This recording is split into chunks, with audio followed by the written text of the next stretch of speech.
Let's decorate Muffin's door for Halloween.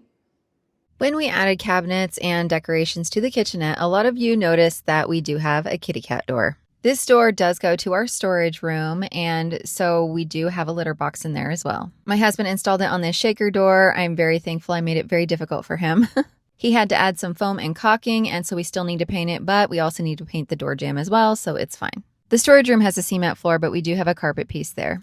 But now that you have all the details of Muffin's door, let's start decorating. I am on Dollhouse Renovation TikTok and all the miniatures. So I quickly decided to buy these 2 miniature lights to put on each side of the door. Since the door is curved, the door can still be open and I can just fit that right in that little crack right there. Did I mention that they turn on? How amazing is that? To keep things non-permanent, I'm going to go to my good old sticky dots. I had to cut it down just a little bit, but it worked like a charm. And they do have just a little switch to turn on and off. Since I was working on a project, of course, Muffin watched me the whole time. I just eyeballed the other one and it looks great. These are definitely a cute ad.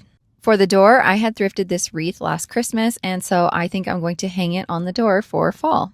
I took off the ornament string and I'm going to add a pumpkin and an orange ribbon. I thought a bow would be too much since it's such a small space, so I'm just going to wrap the ribbon straight. I also used sticky dots so I can use this wreath again at Christmas time. I just hung it over the edge, and then now I'm going to add the pumpkin with a sticky dot as well. It hangs in a way that we can still close the door if we needed to. I love the brightness of that orange and how it pops. So now I wanted to make kind of a welcome mat. My first idea was to use burlap ribbon, but then I also have these extra pieces from our blinds. The idea is to layer them using one of these coasters I thrifted, and that way we get that layered rug look. The burlap just looked a little plain. It kind of blended into the floor, and it just kind of looked like someone dropped something. So I went with the bamboo strips, and I used sticky dots to stick them to the floor. For the rug, or the coaster, I'm going to use the bright orange because I think it pops the most and complements the wreath. One sticky dot keeps it in place, and it's so sweet.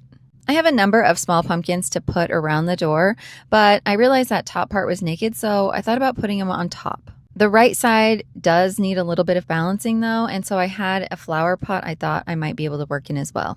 But first I decided to go ahead and move forward with the pumpkins on top, and so I used sticky dots and put 3 up there.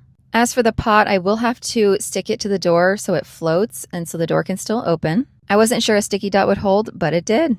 Here's the kitchenette again, and here's the final product. This couldn't be cuter. And this is how it looks at night. Very welcoming, very inviting. After I cleaned up everything, Muffin was the first to go check it out. She made quite the inspection. Do you like it? She wagged her tail afterward a little bit, so I'm going to take that as a yes. And she has gone in and out since, so it doesn't bother her. Muffy, say thanks for coming along.